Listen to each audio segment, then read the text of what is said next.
Life by Divine with Sue Dumais fosters deep healing and profound awakenings as she guides you to hear, answer, and trust the highest calling of your heart.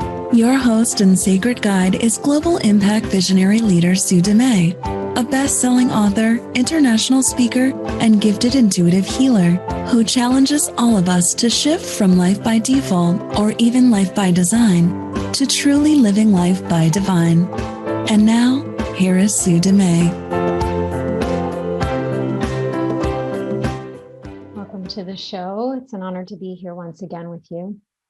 And before we begin, I just want to take a pause for a moment. I'm just going to invite you, if you're able, to close your eyes and just take a deep breath. Breathe in through the nose, exhale through the mouth, and just pause and be here with me. Be with your breath. Be with my voice. Just be present to this moment.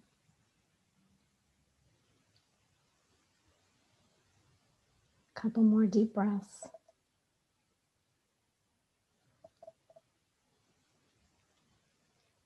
It's so important to take moments of pause. These moments of pause where we can just sink in and be present with our breath, with anything and everything that's present for us, emotionally, mentally, spiritually, energetically, physically. Our bodies are constantly speaking to us. And our physical bodies are a reflection of what's really going on in the mind, and often what's going on in the mind is subconscious. So when we take these moments of pause, we can pause and breathe. We can pause to celebrate. We can pause to feel. We can pause to witness. We can pause to create awareness as to what's happening within us. Just pause. Give yourself permission just to pause for a moment.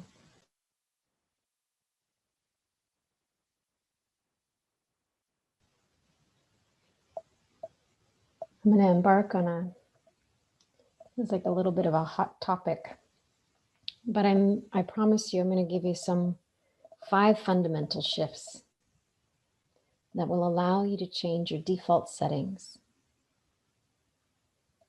We're going to explore how can we stand in one truth without judging others, without judging or attacking their truth. And is it possible that there's more than one truth? Is it possible that there's more than one truth within ourselves? But is it also possible that there's more than one truth between people, individuals?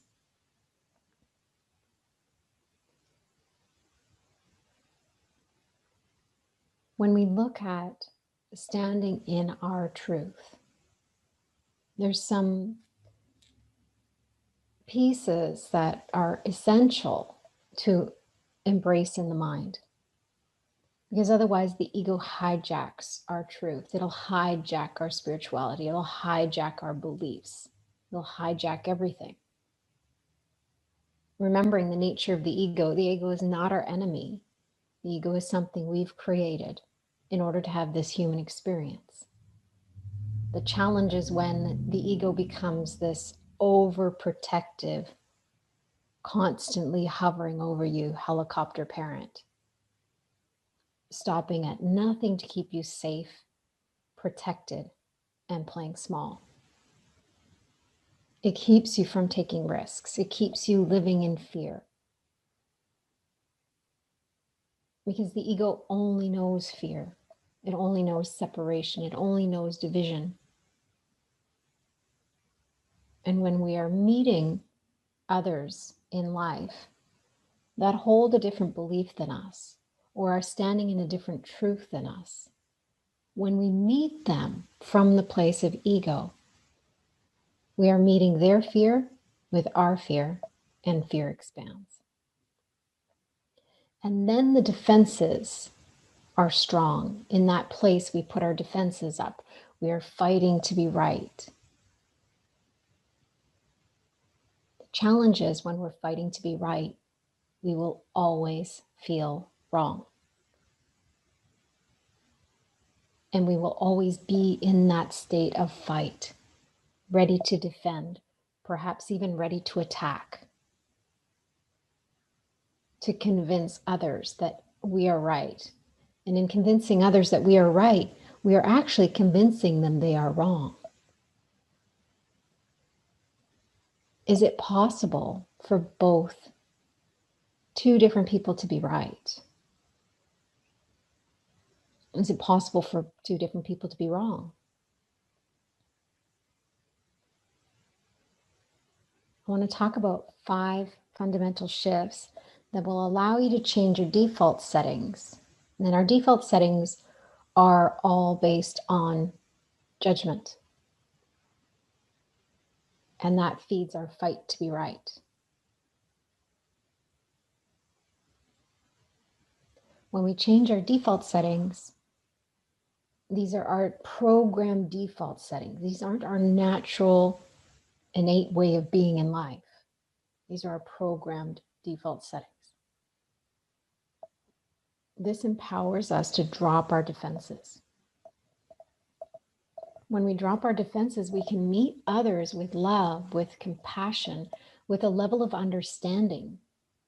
And we can meet them with that level of understanding even when we disagree, even when we hold different ideas of what is true.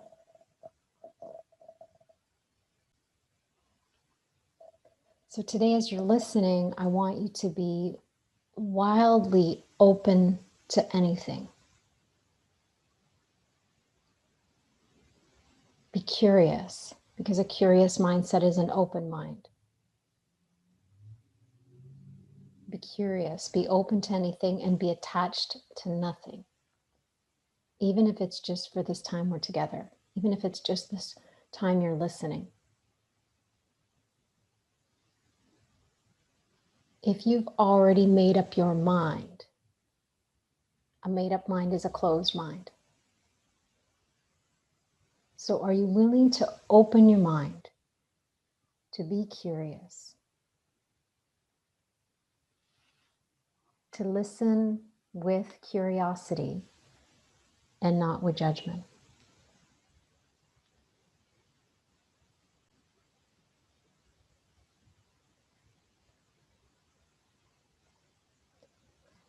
When we look at what's going on in the world today, there's a great division, the great divide. There's a lot of people standing in their fight to be right and holding on to truth,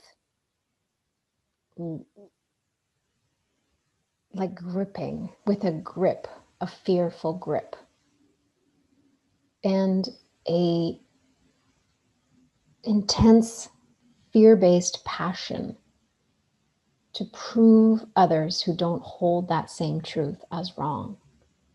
And this is not an obvious thing in some ways, but it's obvious in others. So if we are fighting to be right, someone must be declared wrong. If you're fighting to be right, another person must be wrong. They must be wrong. And a lot of times our fight to be right is fueled by our fear of being wrong. We are afraid to be wrong because being wrong, there's a lot tied up into that. So let's move through some of the shifts, and I'm going to share whatever comes through, whatever's guided. I'm not going to share specifically about specific truths in the world because I believe that there's more than one truth. Even there's more than one truth with a capital T. There's always more than one perspective. There's 2 sides of the coin, 2 stories, 2 experiences or more. And for me, truth is whatever we need to hear in that moment to awaken to a higher level of consciousness. And that truth can change, because what happens is our spirit, which is our teacher of love, compared to ego, which is our teacher of fear, our inner spirit, or the divine spirit, meets us in our humanness to remind us of our divinity. In order to do that, our inner spirit needs to meet us in our humanness and help us hear, see, and experience what we need in order to shift, in order to awaken more, in order to let go of those things that we're gripping. So all truth cannot be held on to, because it's truth hijacked by fear. That's truth hijacked by ego. So when I talk about the 10 principles to shift consciousness from head to heart, be open to anything, be attached to nothing, are 2 of them. Be open to anything, be attached to nothing. Any attachments, anything we cling to or hold on to, is ego. So I'm going to invite you, as you're listening, to offer over everything you think you know and everything you think you don't know about truth. And I like how Adyashanti describes truth. Truth is simply a finger pointing to. Never confuse the finger pointing to truth for truth. Because whatever it is that we need to be pointed to, whatever level of understanding we need in the mind to shift us or open us up, is what will be given. So the first shift that we need to make at the level of the mind is to shift from judgment to observation. Now we can be looking at the exact same thing, and that thing that we're looking at does not change, but the lens we're looking through does. We are born natural observers. You can simply watch a young child and see their depth of observation is natural. It's innate. We are programmed to judge. We are born observing. We are programmed to judge. So when we look upon something, it's a default setting to judge it. And judge it as right or wrong, good or bad, light or dark. And this judgment is often in that realm of opposites, duality. Because the mind works in duality. The ego loves duality. And we're constantly constantly judging something as right or wrong. When we observe a behavior in someone else, or we observe what their beliefs are, it's easy to judge because that's how we've been programmed. That's how we've been conditioned to look upon the world. My challenge to you is to shift to observation. Observe their point of view. Observe their truth, the truth they're standing in, without judgment. Observe your own thoughts. Observe your own thoughts of judgment about their truth. Observe. Creates an opening in the mind. And it shifts us out of that default setting of judgment. Now this takes work. I'm making it sound really easy, but it takes heart work. It takes commitment, awareness, willingness. The second shift is, are you willing to be wrong? When we fight to be right, we are making others wrong. Because in the ego's mind, we can't both be right. There has to be that duality. There has to be right and wrong. So as long as we're fighting to be right, we will always feel wrong because in the eyes of the other individual, we are wrong. And that keeps us in defense. That keeps us feeling like we need to protect our truth, that we need to convince. And not to say that you won't be guided to speak your truth, that you won't be guided to say something, that you won't be guided to share information that will impact or influence the perspective that another person is holding. That's inspired action. That comes after. These are fundamental shifts that happen at the level of your mind first. Are you willing to be wrong? Because if you're not willing to be wrong, then you're not going to be able to make the shift. Because you'll be in defense and you'll be ready to fight, ready to attack, ready to convince.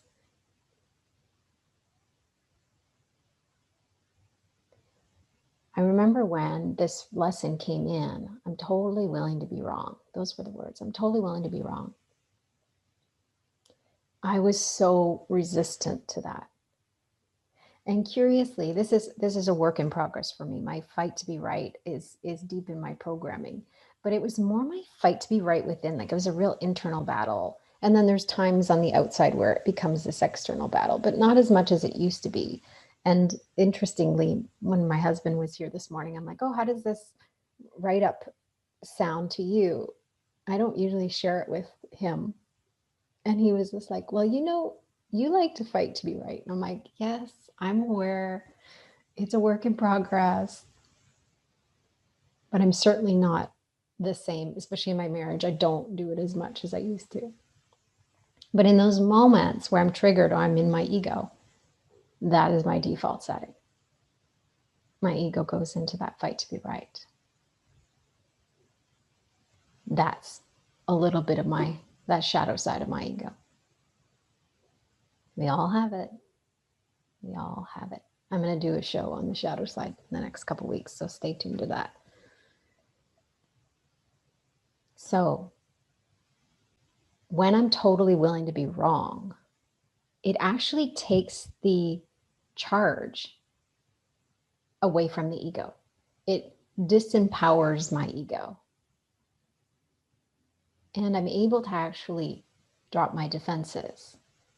And I'm able to meet others with love and compassion and understanding, even when I disagree.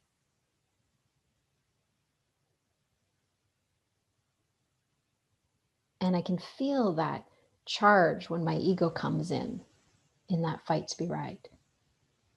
So what I'll do in the mind, and there was a period of time when this lesson first came in. I would say those words, I'm totally willing to be wrong, over and over and over and over again. And some days it felt like I would say it probably 100 times or more. Totally willing to be wrong here. Totally willing to be wrong. And it wasn't like deciding I was wrong. It's just I was willing to be wrong.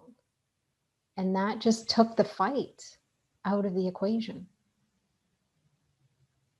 And I had some really powerful conversations. Which brings me to the next shift number 3, which is lower your defenses. As long as you're defending your fight to be right, as long as you're defending your truth, as long as you're defending and protecting, you're not open to listen, to hear, to try on another perspective. And trying on another perspective doesn't mean that you have to say yes to it, embrace it, and take it on as your truth. That's not what this is about.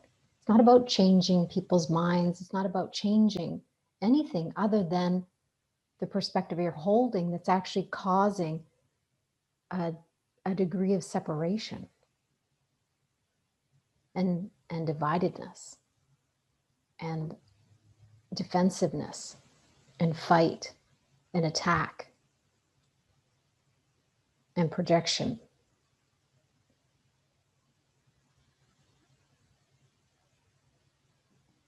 When we lower our defenses, we can meet another person and honor their truth without compromising our own. Because in our defense, we become loyal, fiercely loyal to our truth. We become fiercely loyal to our fight to be right. We become fiercely loyal to the belief we hold. And again, loyalty comes with that opposite of disloyalty. Loyalty has been hijacked and really has a strong influence from the ego. So I move away from loyalty. I get people to stop being so loyal, because loyal comes with disloyalty. Because if you're loyal to one thing, you have to be disloyal to another. You have to deny another. So when we shift out of loyalty and into honoring, we shift out of that fear and guilt and obligation of loyalty, and we move into honoring with love, with compassion, with an opening to understand.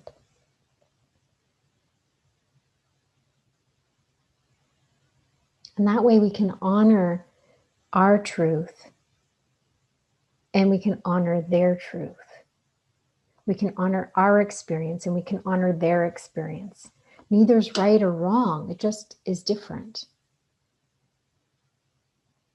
We can honor our differences.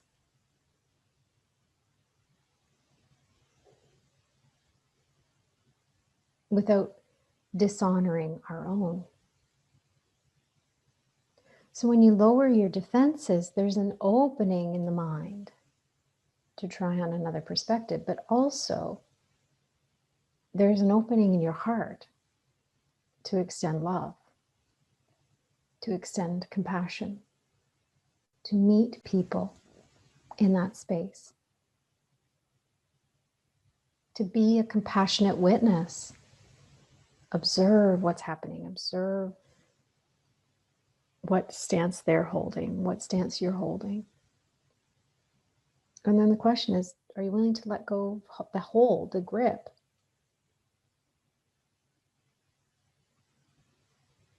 In our defenselessness, we become free. Free to try on other perspectives, free to listen, free to hear, free to witness, just free in so many ways. We're not free when we're fighting. We're not free when we're ready to attack or defending and in fear of attack. That's not freedom. Step 4 is listen deeply. Listen deeply without trying to gather evidence to convince or change the mind of another. Listen deeply without thinking about what you're going to say in rebuttal to what they're saying. Just listen. And maybe even in some ways, in some aspects, in them describing their experience of their truth, you might actually get a little gem that might shift your perspective. It might be one little piece that is then brought into your truth to expand. Not changing your truth, but enhancing your truth, or enhancing the understanding of your truth while you listen deeply and create an understanding of the truth that they hold. You don't need to embrace it. You can even still be in that this is my truth, this is your truth, and it's okay that it's different.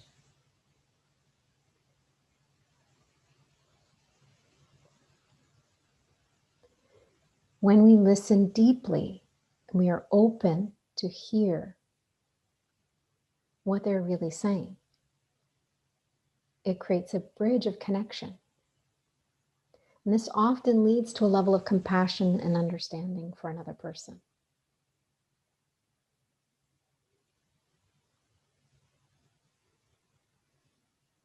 There's a lot of times recently I'll say, I don't understand.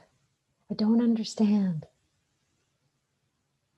And instead of sitting in the world and looking out and trying to look for the answer to help me understand what's going on, and I'm looking more at out in the world in our humanness, trying to make sense of it, I shift and I look inward or upward to the divine spirit and say, I don't understand. I am willing to see another perspective. Show me another way. And I listen deeply for that message to come from the divine spirit. So there's two ways to listen deeply: listening deeply to each other and creating an understanding that we'll have different opinions, we'll have different beliefs, we will hold different truths, and we can hold those truths tenderly while still being open. And then listening deeply to the divine spirit who's guiding us and leading us and directing us. And where we will be guided toward will be different than another person. Because remember, spirit is meeting us in our humanness to remind us of our divinity. And our path to remembering is different than everyone else's path.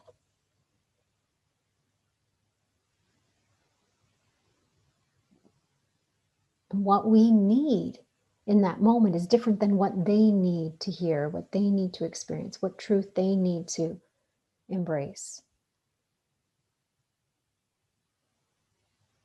So there's truths that I used to embrace that felt really deeply resonant, that worked for me, that helped me, that supported me, that shifted my mind, that opened me up in ways that other truths didn't. So I worked with them, I resonated with them, and I embraced them. And then one day I needed to let them go, because then I was shifted to another level of truth. Another level of truth came in. And then another level of truth came in. And then another level of truth came in. All the while I had to let go of those other truths that I was embracing because I couldn't hold them anymore. I didn't need them anymore.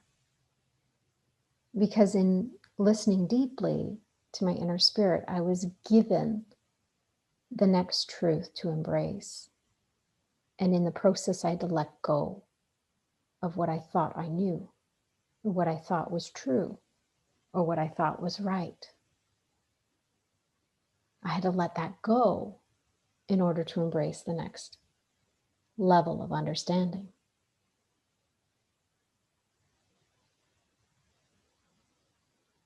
So as you're listening to my voice, you're listening to my messages, you're tuning into the podcast. This is episode 95, so there's a whole bunch of episodes. As you're listening, one piece may feel like a truth for you right now, and others don't. But you don't need to judge those other pieces as wrong. They're just not for you right now. They're just not meant for you at this time. And one day, one of those pieces may be resonant for you, or you may be already a step beyond needing that. But someone else needs it. Someone else needs to hear it. It's going to land for them in a way that they need it. So in their humanness, that truth is exactly what they need in that moment. And it can be different than yours. And that's okay. Because we're all here having a different experience. Yes, we are all connected, but we're having this human experience. We need to honor our humanness. We need to embrace our humanness because it comes with history. It comes with our past. It comes with our past, this life and past lives. It comes with a lot of influence. It comes with a lot of imprinting, memory. And the mind becomes a rat's nest. And it takes a while to unwind it. It takes a while to unwind it from the programming. It takes a while to unwind it from our history and to heal our wounds and to feel our emotions and to process our layers. There's a lot there in healing and awakening to the truth of who we are. But to give you the full-on truth of who you are and for you to embrace it instantly is unrealistic. It's so far from where most people are operating in their humanness that they just can't fully embody their divinity. It's a process of remembering. And in the process of unwinding the mind, we need to embrace certain ideas and beliefs in order to unwind that level of the mind or that understanding or that belief, conscious or subconscious. We create this level of understanding in the mind. We try things on for a while until we can embrace and embody it. And then the next truth comes in, the next idea comes in, the next belief comes in. We heal the next layer. That's how it works. So when we listen deeply, we are listening to our inner spirit, but we're also listening to each other and honoring our differences of opinion, our differences of what perspective we hold, our difference of beliefs, our different history, our past, our feelings, our emotions, our experiences. I was speaking to a dear friend of mine recently in the last couple of days, and I was just saying how much I have felt the collective. I work with the collective energy a lot, and I work with Mother Earth a lot, global energy, collective energy. And the collective wounds, I support humanity at that level. I do a lot of work in the background. And I don't share that a lot. I don't tell people that a lot. 24/7, I'm constantly doing work in the background for my inner circle members, for all of humanity. There's different ways that I work as a healer.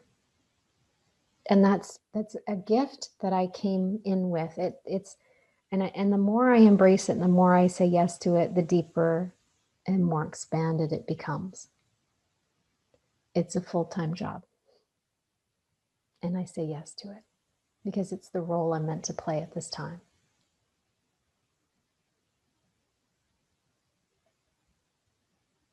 And as I share that, some people will understand and some people won't. And as I was talking to her about it, we have very different ways of approaching. And she's a spiritual teacher, she's a minister as well.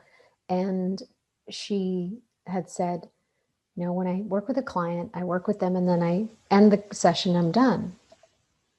And for me, it's like my inner circle members, I'm tapping into their energy 24/7. I'm working in the background all the time. If I wake up at 1 or 2 or 3 in the morning, I'm attuning to the energy within myself and around and globally. I'm always constantly doing that. It's just my natural way of being. It's the job and the role that I'm here to do. It's my heart work. People don't understand that. She was given through spirit a divine experience of what that is like for me. And she was moved to tears. And she just said, thank you for the work you do in the background. Thank you. for working with that collective energy. She goes, I feel now just how enormous that work is. And I understand it now. I heard you say it before, but I never fully understood it until this moment. We were both moved to tears. I was in my car and I was crying, and I felt very seen and understood in that moment, and appreciated for the work I did or do and continue to do in the background.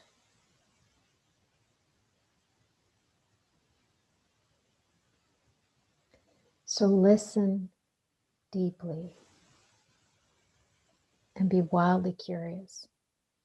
This is a beautiful bridge that can create connection and increase our capacity to love, to have compassion for others, and to create an understanding, even when we disagree. Shift number 5. I'm going to invite you to look for the call for love. Behind every fight to be right, there's a call for love. Behind everybody's defense, every attack, there is a call for love. You've probably heard me talk about this before, and you've heard it in probably different texts and different tools. We talk about a choice for love or fear. In every moment, there's a choice for love or fear. In every moment, whatever is happening around us is either coming from love or coming from fear. That's the truth. That's one truth that you can embrace and work on and play with and explore and try on and experience in life in order to unwind the mind. And then the next level of truth that comes in is there is no fear. It's only love and a call for love. But we can't embrace that truth in the beginning, that there's no fear, that there's only love exists. It's too much for the human mind to comprehend, because the ego is too embedded there. Fear is so embedded in our programming that it's hard to comprehend. So my invitation for you is, don't worry about fear being not real or dismissing fear. Don't worry about processing that. Just look for the call for love. There's love and a call for love. When we can change our perspective, we can begin to see everyone through that lens of love and compassion.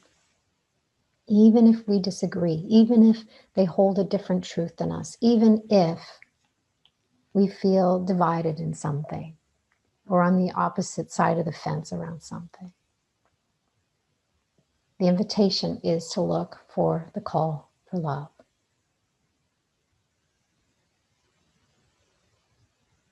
Be love in action.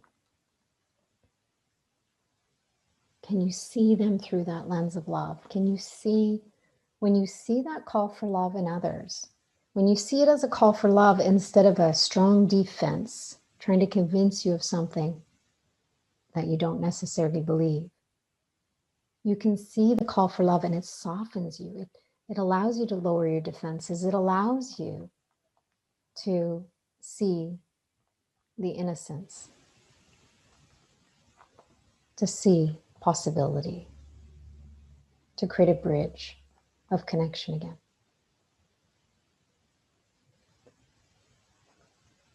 So to recap, step 1, observe instead of judge. Step 2, be willing to be wrong. Step 3, shift 3, lower your defenses. Shift 4, listen deeply. Not only out in the world to our fellow humans, listen deeply to your divine spirit as well. Trust your intuition. Open your intuitive heart. Listen with your inner ear. And that requires you letting go of what you think you know and everything you think you don't know in order to be open. And then shift 5, look for the call for love. It's there, I promise you. In every fight, it's there. In every battleground, it's there. In every post, in every comment, it's there. Maybe cleverly hidden. And if you're triggered, it's going to be so out of your radar. But your willingness to look for the call for love will open up a perspective. And you'll be surprised what you see. You'll be surprised and perhaps in awe of what comes in.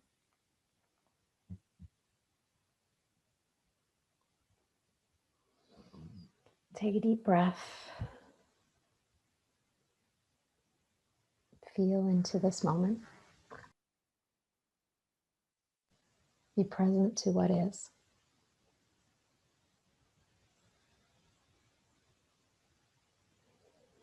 Pause, breathe. Be here right now.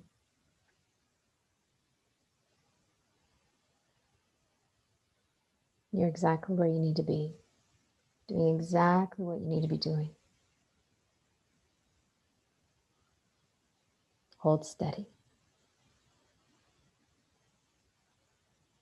Take inspired action only. Make sure that you are being love in action.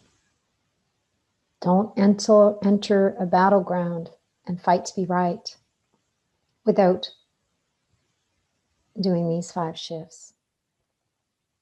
Because in those 5 shifts, you will be able to take inspired action, to be love in action, to speak the truth that you're meant to speak in that moment, if it's guided. If it's not guided, it's not serving. So sometimes inspired action is no action. And that's the best gift you can give to humanity, is to follow your guidance, to trust the divine spirit to guide you and lead you in every moment, with every word.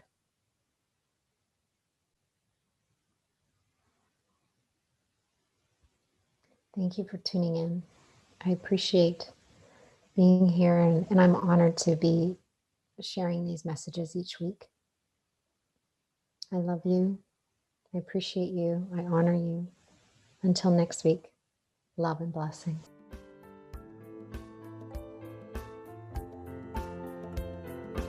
You've been listening to Life by Divine with your host, Sue Dumais. Shift your consciousness from head to heart and enliven your soul as you discover how to lead with your heart and live your own life by divine. Join Sue in the growing global heart-led living community at heartledliving.com. That is heart, L-E-D, living.com.